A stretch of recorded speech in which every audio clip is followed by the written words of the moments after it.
গাইবান্ধা জেলার প্রিন্ট ও ইলেকট্রনিক মিডিয়ায় কর্মরত সাংবাদিকদের সাথে মত বিনিময় করেছেন গাইবান্ধার নবাগত police super Mohammad Mosharraf Hossain PPM.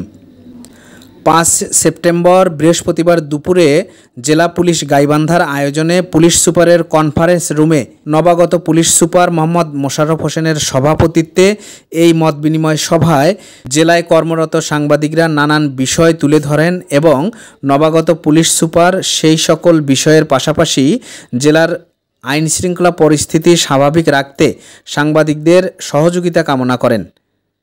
এ সময় অন্যদের মধ্যে উপস্থিত ছিলেন পুলিশ সুপার পদে পদোন্নতিপ্রাপ্ত অতিরিক্ত পুলিশ সুপার মোহাম্মদ ইবনে মিজান, মোহাম্মদ ইব্রাহিম হোসেন, আবদুল্লাহ আল মামুন, ধ্রুব জ্যোতির্ময় গোপ, সদর থানার অফিসার ইনচার্জ মাসুদ রানা সহ জেলা পুলিশের ঊর্ধ্বতন কর্মকর্তাবৃন্দ। সবাই পুলিশ সুপার বলেন, আমার চিন্তা হলো এইরকম যে আমি এক পুরিয়া গাঁজাকে যদি আমি ধ্বংস করতে পারি একটা পরিবারকে, ওই দিন আমি অন্তত একটু শান্তি দিতে পারবো। কারণ যারা এই মাদকাসক্ত